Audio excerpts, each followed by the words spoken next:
क्या दोस्तों आपको पता है प्रति वर्ष सुभाष चंद्र बोस का जन्मदिवस किस दिवस के रूप में मनाया जाएगा? संयुक्त राष्ट्र मानव अधिकार परिषद का अध्यक्ष किसको चुना गया है? कोविड-19 वैक्सीन का सबसे पहले टीका लेने वाले पहले व्यक्ति कौन बन गए हैं? ऐसे ही 15 बड़ी खबरों को कवर करते हुए हमने आज का बोले तो 20 जनवरी 2021 का करंट अफेयर का वीडियो तैयार किया है। क्वालिटी की दृष्टि से सुपर से भी ऊपर यह वीडियो आप लास्ट तक देखें। लास्ट में मैं आपसे एक क्वेश्चन पूछूंगा जिसका आंसर आपको नीचे कमेंट बॉक्स में देना है। और अभी तक आपने हमारी GK 2020 चैनल को सब्सक्राइब नहीं किया है तो सब्सक्राइब कीजिए, पास में जो बेल आइकन है उसे भी प्रेस कर दीजिए क्योंकि आने वाले हर एक वीडियो की अपडेट आपको तुरंत मिले।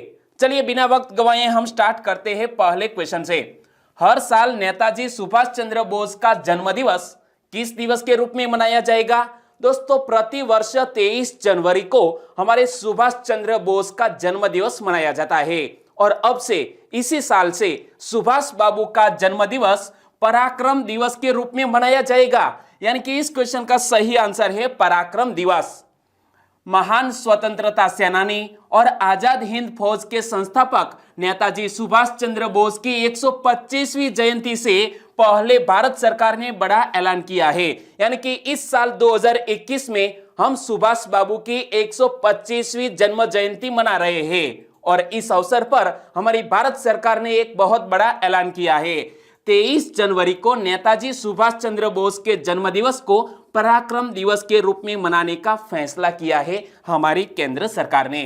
और नेताजी की 125वीं जयंती को भव्य तरीके से मनाने के लिए उच्च स्तरीय कमेटी का भी गठन किया गया है, जो क्वेश्चन मैंने आपको बताया था। और हमारे इस उच्च स्तरीय कमेटी के दोस्तों अध्यक्ष कौन है? हमारे देश के प्रधानमंत्री खुद इस उच्च स्तरीय कमेटी के अध्यक्ष है।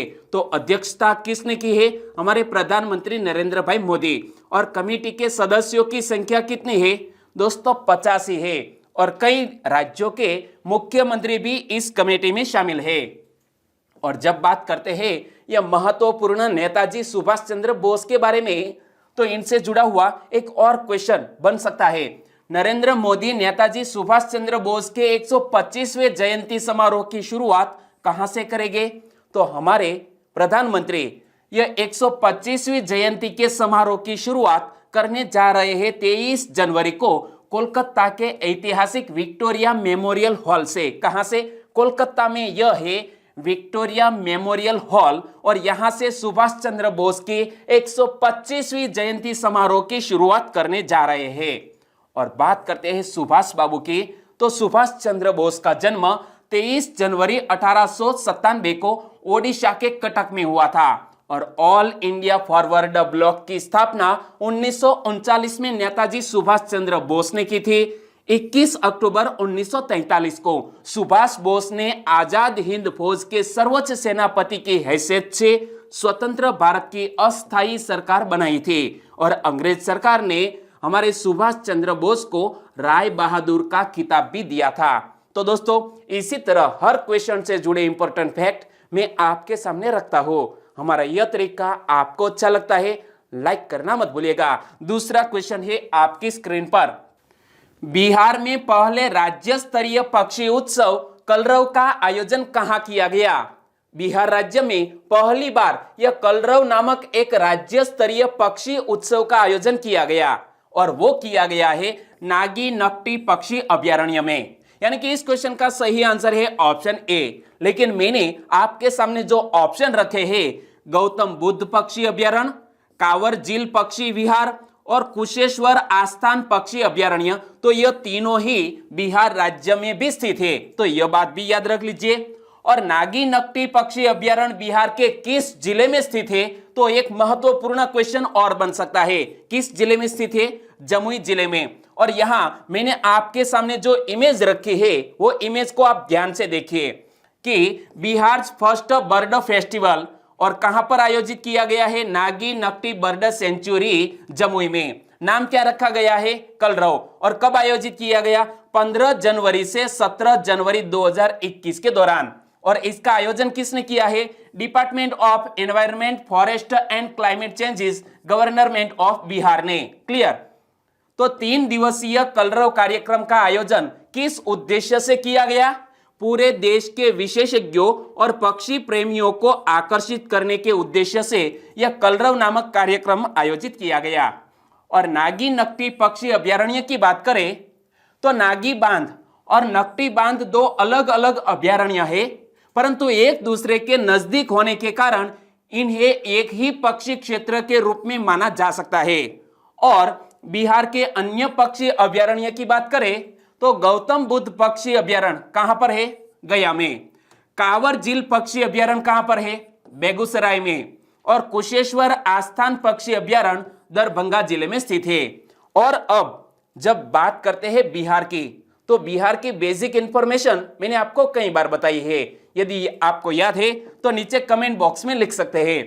तीसरा क्वेश्चन, हाल ही में सुर्खियों में रहा गवी गंगाधरेश्वर मंदिर किस राज्य में स्थित है? दोस्तों इमेज में देख सकते हैं, गवी गंगाधरेश्वर मंदिर वो कर्नाटक राज्य में स्थित है। यानी कि इस क्वेश्चन का सही आंसर है कर्नाटक। लेकिन यह गवी गंगाधरेश्वर मंदिर सुर्खियों में क्यों आया? क्योंकि हर वर्ष मकर संक्रांति के अवसर पर सूर्य की किरणें गुफा में स्थित शिवलिंग पर गिरती है। इमेज में देख सकते हैं दोस्तों, यह गुफा में स्थित शिवलिंग पर सूर्य की किरणें गिरती है, जिसकी वजह से शिवलिंग 10 मिनट तक चमकता रहता है, जैसा कि आपने देखा। तो दोस्तों इस साल ऐसा हुआ कि आकाश में बादल मंडराने के कारण जो गुफा में शिवलिंग है वहां पर सूर्य की किरणें नहीं पड़ी। तो आसमान में बादल घिरे होने के कारण गवी गंगाधरेश्वर मंदिर यानी कि कर्नाटक में इस वर्ष सूर्य मज्जना नामक वार्षिक घटना प्रभावित हुई है। और यह मंदिर कर्नाटक के बंगलुरु में स्थित है। कहां पर? कर्नाटक की कैपिटल बंगलुरु में यह मंदिर स्थित है। और प्रति वर्ष दोस्तों यहां सूर्य मज्जना नामक वार्षिक घटना होती है, लेकिन इस बार बादल घिरे होने के कारण यह घटना प्रभावित हुई है।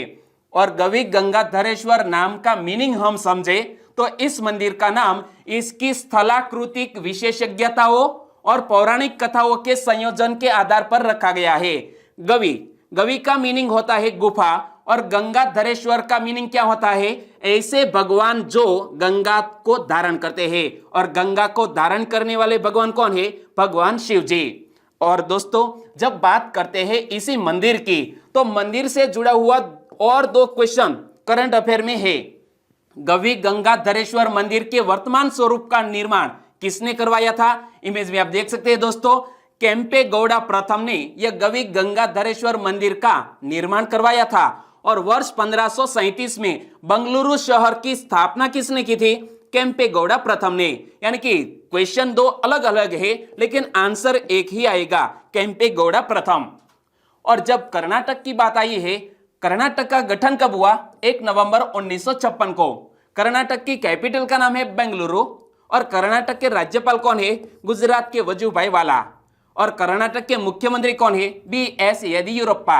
और कर्नाटक का राजकीय पुष्प है कमल। कर्नाटक का राजकीय पशु है हाथी। और कर्नाटक का राजकीय वृक्ष है चंदन। और कर्नाटक का राजकीय पक्षी है नीलकंठ। और आप मैप में देखिए, यह दक्षिण में स्थित यह कर्नाटक राज्य, यहाँ गोवा, महाराष्ट्र, तेलंगाना, आंध्र प्रदेश, तमिलनाडु और केरला से सटा हुआ है। चौथा क्वेश्चन, हाल ही में सुर्खियों में रहा आइडिया फॉर्ज क्या है? दोस्तों सुर्खियों में रहा यह idea forge Indian institute of technology Bombay के पूर्व छात्रों द्वारा स्थापित किया गया एक स्टार्टअप है। यानी कि इस क्वेश्चन का सही आंसर है ऑप्शन डी। लेकिन आइडिया फॉर्ज सुर्खियों में क्यों आया? क्योंकि हाल ही में भारतीय सेना द्वारा आइडिया फॉर्ज के साथ 20 मिलियन अमेरिकी डॉलर के high altitude drones high altitude drones की खरीद हेतु अनुबंध किया गया है। इमेज में देख सकते हैं दोस्तों, आइडिया फॉर्ज एक स्टार्टअप जिसका ऑफिशियल लोगो भी आप देख सकते हैं। यह अनुबंध स्विच UAV ड्रोन के उच्च ऊंचाई वाले संस्करण की खरीद से संबंधित है, जो पूर्णतः एक स्वदेशी प्रणाली है और जिसका उपयोग निगरानी कार्यों में किया जाता है। 5वां क्वेश्चन, टेस्ट क्रिकेट की चौथी पारी में अर्धशतक लगाने वाले सबसे युवा सलामी बल्लेबाज कौन बन गए हैं? आपको भी पता है कि भारत और ऑस्ट्रेलिया की टेस्ट सीरीज में हमारे भारत ने यह ट्रॉफी अपने नाम की है और ट्रॉफी का नाम क्या था? Border Gavaskar trophy. और इस ट्रॉफी में हमारे भारत देश ने बहुत सारे रिकॉर्ड अपने नाम किए हैं। तो इनसे जुड़ा हुआ यह क्वेश्चन है, टेस्ट क्रिकेट की चौथी पारी में अर्धशतक लगाने वाले सबसे युवा सलामी बल्लेबाज बन गए हैं शुभमन गिल। यानी कि इस क्वेश्चन का सही आंसर है शुभमन गिल। इमेज में आप देख सकते हैं भारत और ऑस्ट्रेलिया के बीच ब्रिस्बेन के गाबा में 4 मैचों की टेस्ट सीरीज 2-1 से अपने भारत ने अपने नाम की है और शुभमन गिल चौथी पारी में अर्धशतक लगाने वाले सबसे युवा सलामी बल्लेबाज बन गए हैं। यहां तक कि सबसे कम उम्र में 90 से ज्यादा रन की पारी खेलने वाले भी शुभमन गिल पहले भारतीय खिलाड़ी है। इस मामले में उन्होंने भारत के महान बल्लेबाज सुनील गावस्कर को भी पीछे छोड़ दिया है शुभमन गिल ने। और जब यह टेस्ट सीरीज हाल ही में संपन्न हुई तो हमारे भारत के सामने बहुत बड़े रिकॉर्ड सामने आए हैं और उनमें से भी क्वेश्चन निकल सकते हैं। तो यह फैक्ट मैं आपके सामने रखने का प्रयास करता हूं। भारत ने ऑस्ट्रेलिया के 32 सालों से गाबा के मैदान में अजय रहने के रिकॉर्ड को ध्वस्त कर दिया। ऑस्ट्रेलिया को उसके घर में लगातार दूसरी बार टेस्ट सीरीज में हरा दिया है हमारे भारत की इस टीम ने। और ऑस्ट्रेलिया में लगातार 2 टेस्ट सीरीज जीतने वाला भारत पहला एशियाई देश बन गया है। ओके, छठा क्वेश्चन, भारत में कोविड-19 वैक्सीन प्राप्त करने वाले पहले व्यक्ति कौन बन गए? कोविड-19 वैक्सीन प्राप्त करने वाले पहले व्यक्ति बन गए हैं मनीष कुमार। यानी कि इस क्वेश्चन का सही आंसर है मनीष कुमार। इमेज में आप देख सकते हैं 16 जनवरी 2021 को पीएम मोदी ने देशव्यापी टीकाकरण अभियान को हरी झंडी दिखाई, जिसके बाद दिल्ली में स्वच्छता कार्यकर्ता मनीष कुमार भारत में कोविड-19 वैक्सीन प्राप्त करने वाले पहले व्यक्ति बन गए। और मनीष कुमार को दिल्ली के एम्स में इंजेक्शन दिया गया था, जहां हमारे केंद्रीय स्वास्थ्य मंत्री डॉक्टर हर्षवर्धन भी मौजूद थे। और सबसे पहले कोविड-19 का टीका लेने वाले व्यक्ति का नाम मत भूलिएगा, नाम है मनीष कुमार। सातवां क्वेश्चन, विशिष्ट कुशल श्रमिकों के लिए भागीदारी के संदर्भ में भारत ने किसके साथ समझौता किया है? विशिष्ट कुशल श्रमिकों के लिए भागीदारी के संदर्भ में भारत ने हाल ही में जापान देश के साथ समझौता किया है। यानी कि इस क्वेश्चन का सही आंसर है जापान। इस समझौते के तहत भारत के कुशल श्रमिकों को जापान में काम करने का मौका मिलेगा। इसमें विशिष्ट कौशल की 14 श्रेणियों को शामिल किया गया है। इसके अंतर्गत जापानी भाषा की परीक्षा में पास कुशल श्रमिक अनुबंध पर जापान जाकर रोजगार पा सकेंगे। यानी कि जो भी व्यक्ति जापान जाना चाहता है उनको जापानीज भाषा भी आनी चाहिए। और जब बात करते हैं जापान देश की, तो जापान से जुड़ा हुआ यह क्वेश्चन कुछ दिन पहले ही सुर्खियों में आया था। दुनिया में सबसे शक्तिशाली पासपोर्ट किस देश का है? सबसे शक्तिशाली पासपोर्ट जापान देश का है। और बात करें जापान की करेंसी है येन, जापान की संसद का नाम है डाइट और जापान की कैपिटल का नाम है टोक्यो, जहां पर इस साल ओलंपिक आयोजित होने वाला है। और जापान के प्रधानमंत्री कौन बन गए हैं? Yoshihide Suga. और फूजी पर्वत, जिसे फूजियामा भी कहते हैं, जापान के होन्शु द्वीप पर स्थित एक ज्वालामुखी है जो जापान का सबसे ऊंचा पर्वत भी है, नाम है फूजी पर्वत। और यामा का अर्थ जापानीज भाषा में क्या होता है? पर्वत होता है।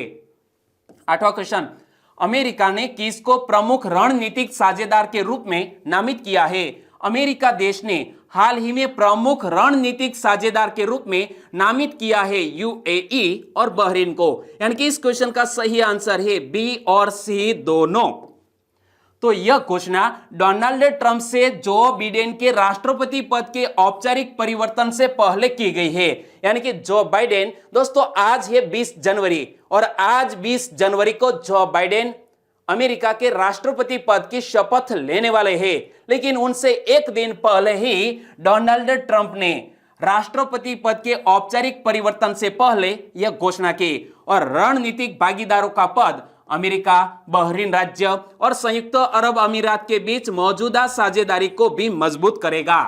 और संयुक्त अरब अमीरात का जेबेल अली बंदरगाह। इमेज में आप देख सकते हैं दोस्तों, जेबेल अली बंदरगाह अमेरिकी युद्धपोतों के लिए अमेरिका के सबसे व्यस्त बंदरगाह है, जो बहरीन के राज्य के बाहर भी 5000 अमेरिकी सैनिकों की मेजबानी करता है और अमेरिकी नौसेना के 5वें बेड़े का घर है, जिसका नाम है जेबेल अली बंदरगाह। ओके, और जब हाल ही में रणनीतिक साझेदार के रूप में संयुक्त अरब अमीरात और बहरीन सुर्खियों में आए, तो संयुक्त अरब अमीरात, शॉर्ट में बोले तो यूएई के राष्ट्रपति कौन है?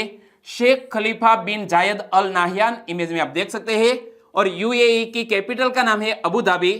यूएई की करेंसी है संयुक्त अरब अमीरात दिरहम, और यहां पर पढ़ सकते हैं 5 दिरहम, यह है यूएई की करेंसी। और बहरीन की बात करें तो बहरीन के राजा कौन है? इमेज में आप देख सकते हैं हमद बिन ईसा अल खलीफा, नाम बहुत लंबा है, हमद बिन ईसा अल खलीफा बहरीन के राजा। और बहरीन की कैपिटल का नाम है मनामा, और बहरीन की करेंसी है बहरीन दिनार। क्या? बहरीन दिनार। नवा क्वेश्चन, भारत के लिए सबसे तेज 1000 टेस्ट रन पूरे करने वाले पहले विकेट कीपर बल्लेबाज कौन बन गए हैं? भारत के लिए सबसे तेज 1000 टेस्ट रन पूरा करने वाले पहले विकेट कीपर बल्लेबाज बन गए हैं दोस्तों ऋषभ पंत। और ऋषभ पंत की एक धुएंधार बल्लेबाजी की वजह से हमने यह सीरीज अपने नाम की है। तो देखो दोस्तों, यह है ऋषभ पंत। ऑस्ट्रेलिया के खिलाफ ब्रिस्बेन के गाबा में भारतीय टीम के विकेटकीपर बल्लेबाज ऋषभ पंत ने एक कमाल का रिकॉर्ड अपने नाम कर लिया है। वो रिकॉर्ड क्या है? ऋषभ पंत भारत के लिए सबसे तेज 1000 टेस्ट रन पूरे करने वाले वे पहले विकेटकीपर बल्लेबाज बन गए हैं। और ऋषभ पंत ने सिर्फ 16 टेस्ट और उनमें भी 27 पारियों में 1000 टेस्ट रनों का आंकड़ा पार किया है। और इस मामले में ऋषभ पंत ने हमारे माही महेंद्र सिंह धोनी जैसे महान विकेट कीपर बल्लेबाजों को भी पीछे छोड़ दिया है। और भारत के अलावा कोई भी टीम एक बार भी ऑस्ट्रेलिया में टेस्ट सीरीज नहीं जीत सकी है। तो यह फैक्ट भी आप याद रख लीजिए। 10वां क्वेश्चन, निम्न में से किसका स्थापना दिवस 18 जनवरी को मनाया जाता है? 18 जनवरी को प्रतिवर्ष स्थापना दिवस मनाया जाता है एनडीआरएफ का। यानी कि इस क्वेश्चन का सही आंसर है एनडीआरएफ। पूरा नाम बोले तो नेशनल डिजास्टर रिस्पांस फोर्स, और इसका मोटो क्या है? आपदा सेवा सदैव। तो राष्ट्रीय आपदा प्रतिक्रिया बल यानी कि नेशनल डिजास्टर रिस्पांस फोर्स ने 18 जनवरी को अपना 16वां स्थापना दिवस मनाया। और एनडीआरएफ ने अपने 3100 ऑपरेशनों में 1 लाख से अधिक लोगों की जान बचाई है। और आपदा के दौरान 6.7 लाख से अधिक लोगों को या तो बचाया गया है या तो सुरक्षित निकाला गया है। 11वां क्वेश्चन, हाल ही में यूएस इंडिया बिजनेस काउंसिल की वाइस चेयरमैन कौन चुनी गई? यूएस इंडिया बिजनेस काउंसिल की वाइस चेयरमैन चुनी गई है किरण मजूमदार शो। यानी कि इस क्वेश्चन का सही आंसर है option D, Kiran Majumdar Shaw. US India business council ने तत्काल प्रभाव से 3 टॉप कॉर्पोरेट लीडर्स को यूएस इंडिया बिजनेस काउंसिल के 2021 ग्लोबल बोर्ड ऑफ डायरेक्टर्स के उपाध्यक्ष के रूप में चयन किया है। और यूएस इंडिया बिजनेस काउंसिल के ये 3 नए वाइस प्रेसिडेंट कौन है? तो एक है बायोकॉन की कार्यकारी अध्यक्ष, इमेज में आप देख सकते हैं, नाम है किरण मजूमदार शो। दूसरे है एमवे के सीईओ मिलिंद पंत, इमेज में देख सकते हैं। और नेस्डेक के उपाध्यक्ष एडवर्ड नाइट, वो भी इसमें शामिल है। यानी कि 3 नए वाइस प्रेसिडेंट। ओके, और जब यूएस इंडिया बिजनेस काउंसिल की बात करें तो यूएस इंडिया बिजनेस काउंसिल की वर्तमान अध्यक्ष कौन है? Nisha Biswal. US India business council की स्थापना कब हुई? 1975 में। और यूएस इंडिया बिजनेस काउंसिल का हेडक्वार्टर कहां पर स्थित है? अमेरिका के वॉशिंगटन डीसी में। 12वां question, Khelo India Zanskar winter sports and youth festival 2021 का शुभारंभ कहां हुआ है? Khelo India Zanskar winter sports and youth festival 2021 का शुभारंभ हाल ही में हुआ है हमारे केंद्र शासित प्रदेश लद्दाख में। यानी कि इस क्वेश्चन का सही आंसर है लद्दाख। लद्दाख में 18 जनवरी 2021 को खेलो India Zanskar winter sports and youth festival 2021 का उद्घाटन सत्र का शुभारंभ किया गया। और जास्कर विंटर स्पोर्ट्स फेस्टिवल कितने दिनों तक चलेगा दोस्तों? 13 दिनों तक चलेगा लद्दाख में। और जास्कर विंटर स्पोर्ट्स फेस्टिवल का उद्देश्य क्या है? लद्दाख में साहसिक और प्रकृति प्रेमी पर्यटकों के लिए एक नए खेल युग की शुरुआत करना। और लद्दाख की बात करते हैं, लद्दाख के लेफ्टिनेंट गवर्नर कौन है? राधा कृष्ण माथुर, यानी कि RK माथुर। 13वां question, the commonwealth of cricket पुस्तक किसने लिखी है? दोस्तों इस पुस्तक की फ्रंट पेज आप इमेज में देख सकते हैं, नाम है the commonwealth of cricket. The commonwealth of cricket पुस्तक लिखी है रामचंद्र गुहा ने, यानी कि इस क्वेश्चन का सही आंसर है ऑप्शन बी, रामचंद्र गुहा। प्रसिद्ध इतिहासकार रामचंद्र गुहा की नवीनतम पुस्तक क्या नाम है? द कॉमनवेल्थ ऑफ क्रिकेट इस महीने Tata literature live the Mumbai lit fest में वर्चुअली लॉन्च की जाएगी। इमेज में आप देख सकते हैं रामचंद्र गुहा और उनकी यह किताब द कॉमनवेल्थ ऑफ क्रिकेट इसी महीने लॉन्च की जाने वाली है। और अपनी पुस्तक द कॉमनवेल्थ ऑफ क्रिकेट में गुहा ने क्रिकेट के दिग्गजों के उपाख्यानों, संस्मरणों और उद्घाटित चित्रों के माध्यम से खेल के साथ अपने बहुआयामी मुकाबलों को समझकर भारत और दुनिया में क्रिकेट के असाधारण सामाजिक और ऐतिहासिक परिवर्तनों को दर्शाया है। 14वां question, one school one IAS योजना का उद्घाटन किसने किया है? वन स्कूल वन IAS योजना का उद्घाटन हाल ही में किया है केरल के राज्यपाल आरिफ मोहम्मद खान ने, यानी कि इस क्वेश्चन का सही आंसर है आरिफ मोहम्मद खान। और वन स्कूल वन IAS योजना की बात करें तो लॉन्च किया है आरिफ मोहम्मद खान ने, बोले तो केरल के राज्यपाल ने। और योजना को वैदिक एरुडेट फाउंडेशन स्कॉलरशिप प्रोग्राम के तहत शुरू किया गया है। तो दोस्तों किसके द्वारा शुरू किया गया है? वैदिक एरुडेट फाउंडेशन स्कॉलरशिप प्रोग्राम के तहत। और यह कार्यक्रम उन छात्रों को निःशुल्क प्रशिक्षण प्रदान करेगा जो आर्थिक रूप से पिछड़े हैं लेकिन शैक्षणिक रूप से सिविल सेवा और अन्य प्रतियोगी परीक्षाओं के इच्छुक है। और केरल की बात आती है तो केरल के चीफ मिनिस्टर कौन है? पिनराई विजयन। और केरल के बारे में मैंने कई बार आपको बेसिक इंफॉर्मेशन बताई है, यदि आपको याद है तो नीचे कमेंट बॉक्स में लिख सकते हैं। 15वां क्वेश्चन, संयुक्त राष्ट्र मानव अधिकार परिषद का अध्यक्ष किसको चुना गया है? United Nations human right council का अध्यक्ष चुना गया है फिजी देश को, यानी कि इस क्वेश्चन का सही आंसर है फिजी। जिनेवा में फिजी की एम्बेसडर कौन है? फिजी की एम्बेसडर नाजत शमीम खान को संयुक्त राष्ट्र मानव अधिकार परिषद के अध्यक्ष के रूप में नियुक्त किया गया है। और नाजत शमीम खान वर्ष 2021 में राष्ट्र मानव अधिकार परिषद की अध्यक्ष के रूप में कार्य करेगी।